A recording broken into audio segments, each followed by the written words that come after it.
welcome. This is your girl Josette, Homewood Real Estate, right here in Tampa, Florida. I do turn renters into homeowners. And in today's video, we are going to talk a little bit more about down payment assistance programs and the truth behind them. I have made quite a few videos on down payment assistance, and I encourage people, if you need the down payment assistance, go ahead and get it. But just make sure that you are understanding what you're getting into before you decide that you want to use down payment assistance. Make sure that you have a clear understanding. Make sure you find out the ins and outs of the down payment assistance so that you're not surprised during the home buying process. All right. I think all of the down payment assistance are different. They vary by location. They vary by eligibility and criteria, and they vary by the amount of assistance that you can get. Some offer a larger amount than others, and so you want to make sure that you're tapping into the right assistance for your specific case. Now, the number one truth is that, like we said, they're not equal, right? So if you're living in the city may have its own down payment assistance, but you have to buy in the city, right? If you're buying in the county, then there's a different route for that.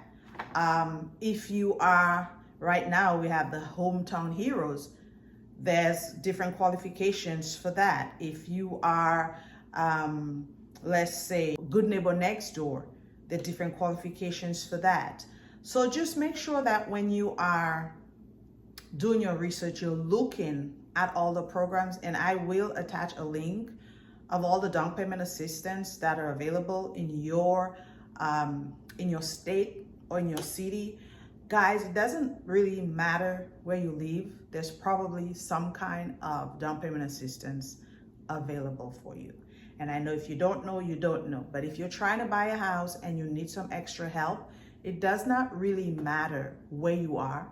There usually is a program for you. And you don't have to be a first-time home buyer to use some of these down payment assistance. Most of them do require that you be a first-time home buyer. And for those of you who don't know, a first-time home buyer is considered is just anyone that hasn't really had any kind of ownership in a home for the last 3 years. So if you own a home 4 years ago, you are still considered a first-time home buyer.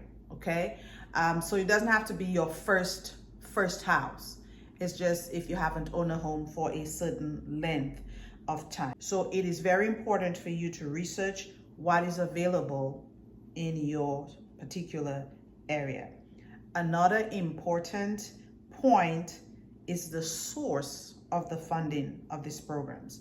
Some are funded by the federal government, while others may be state or locally funded. Private organizations and non-profit organizations also contribute to some of these programs. So the source of funding can impact the amount of funding that you get. Some of them, because of the source of the funding, has an expiration date on them. That means there is only a certain amount of money that is allocated to certain sources, and when that money runs out, it's gone. Then you have to wait until, the program is open again to do it. So just make sure you are doing your research when you're doing that. The eligibility criteria for down payment assistance also can vary widely. Some programs may target first-time home buyers, while others could be open to a broader audience. Certain programs may prioritize specific groups, such as veterans or low to moderate income families, which is what most of the down payments are geared towards.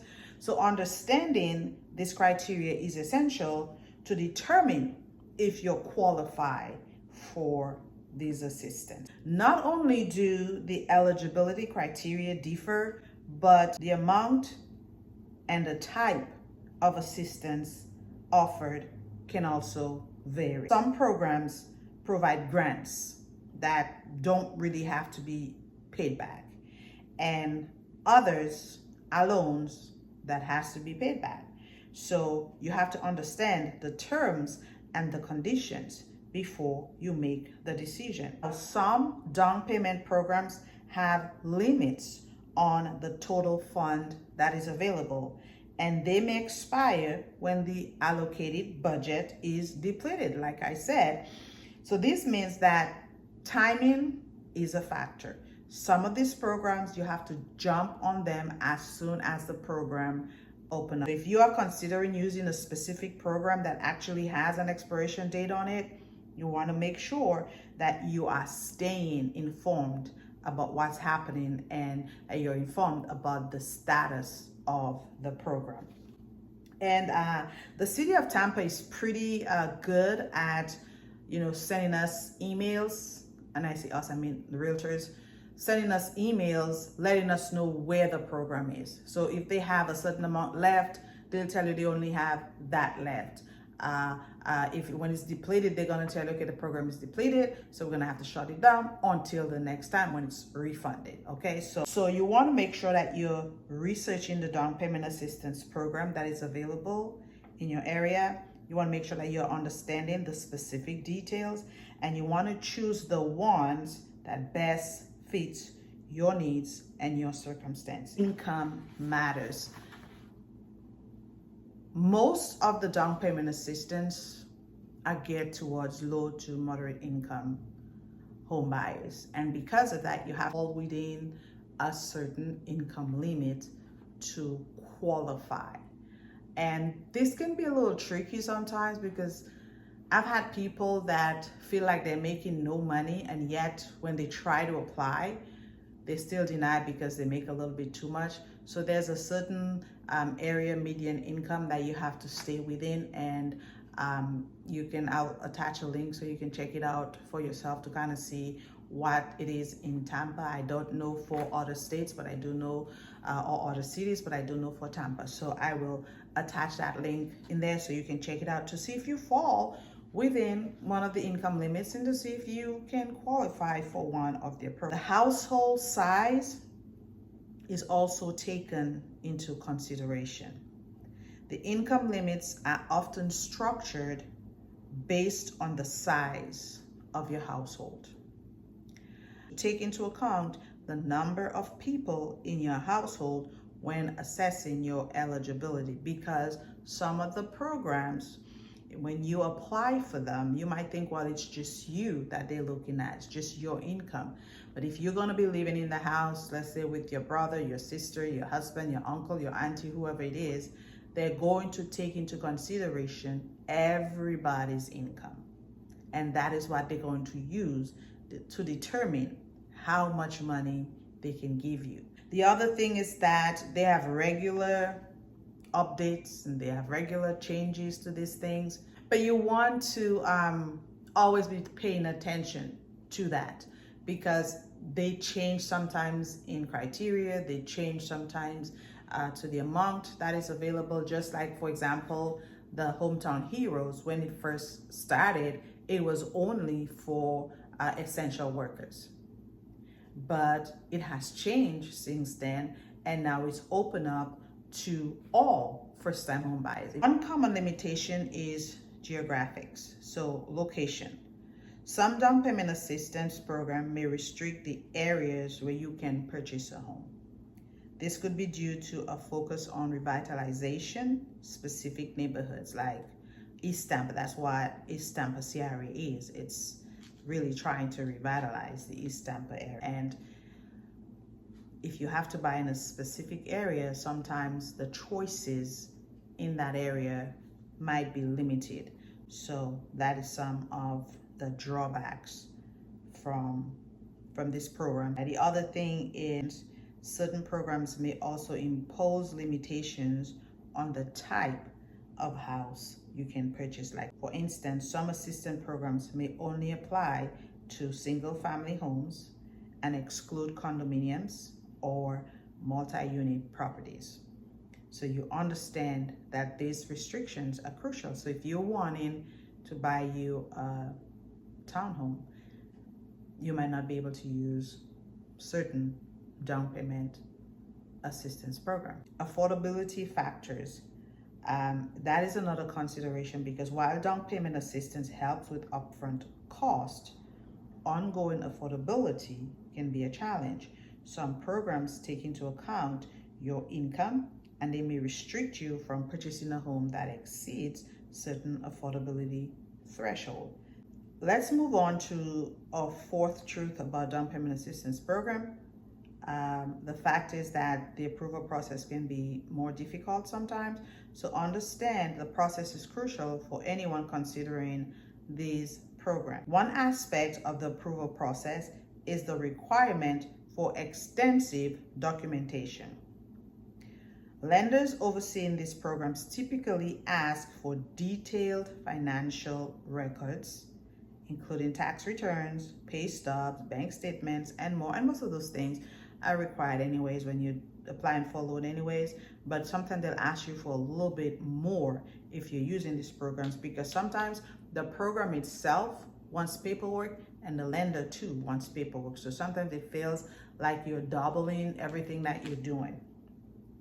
So the other thing you want to do is, I actually tell my buyers sometimes, if you know that's the case, you're going to use a certain program and they're going to want their own documentation, just create a file with all of your documents. So everything they ask you for, just create a file with it, so that when they do ask it, you already have it, and you're not running around looking for it. That it's in one file and you just keep sending it, whether it be to the program directly or the lender. Just have it in a file where it's ready to go. They are going to look at your credit. Some people think that because they're getting down payment assistance, they don't really need good credit. And you don't really need perfect credit. I don't think, we're not talking about perfect credit, but we're talking about, in general, your credit score is going to affect your loan amount. Your credit score is going to affect your interest rate. So it would just be better to have a decent credit score. When I say decent, most lenders are just looking for like a 640. However, certain programs require different credit score. Like one will require 640, another one will require 660. So just make sure you're within these lines when you're checking your credit, or when you're working on your credit. Just make sure you are within this, because again, the credit will affect your loan amount, and your credit can affect whether or not you get the loan. Lenders usually scrutinize your debt to income ratio. They're going to look at your monthly debt versus your monthly income, and that is going to determine how much more debt you can take on. So they are really going to look at that very carefully. They're going to verify your eligibility. Verification of eligibility criteria is a key part of the approval process. Lenders will confirm that you meet all the program's requirements, including income limits, homeownership education, and any other specific criteria. So be prepared to provide evidence of your eligibility throughout the application process.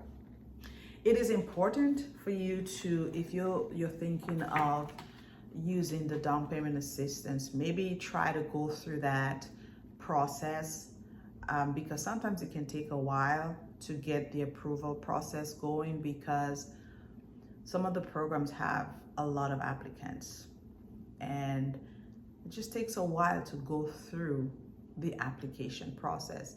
That is why most of them require that when you're buying a house, that you actually go through the program first before you get under contract, because something might happen where they not be able to get to your file for a month or two, and you're stuck because you find a house that you like, but you don't have the money, the down payment to put on it. So just make sure you are going through that process, because the process can take longer. If you are doing an application with a regular lender just for a regular loan, like FHA, conventional or whatever, you know, it doesn't take too long for them to get back to you, right? But with these programs, a lot of people are applying. And so it just takes longer to go through all of the application. We are down to the last truth about down payment assistance. I hope you're getting something from this, guys. And if you have any questions, just feel free to leave that in the comment. I'll be happy to get back to you.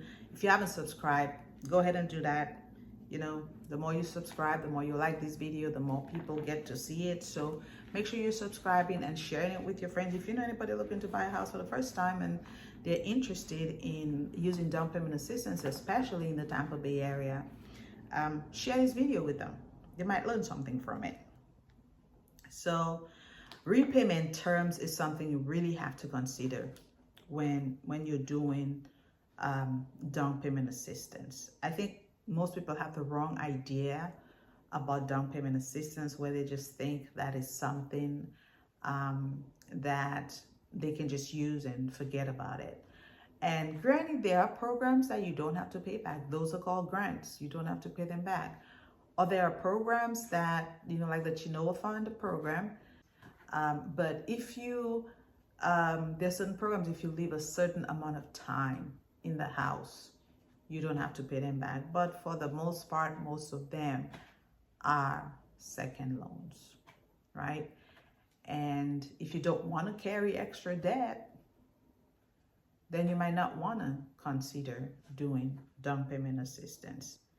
Understand that the repayment terms can be crucial for anyone considering such assistance.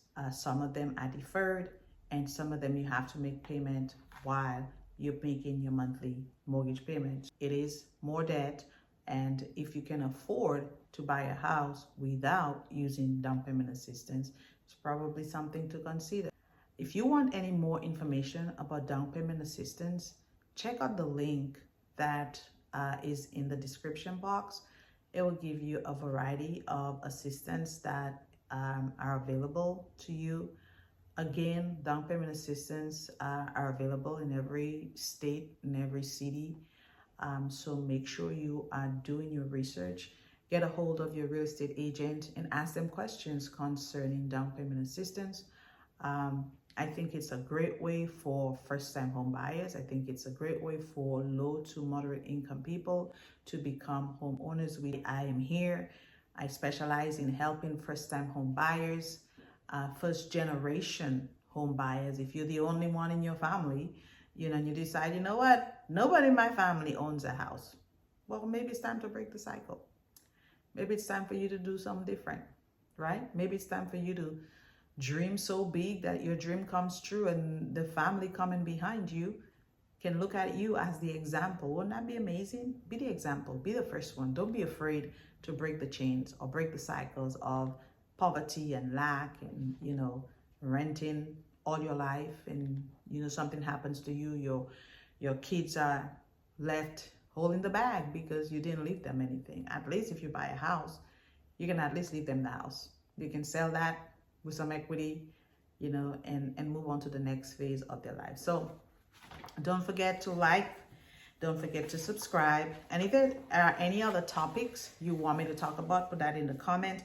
If there's a program you want me to look into for you, or you want me to make a video on, put that in the comment as well. Thank you again for hanging out with me and your girl. We'll see you on the next one. Bye.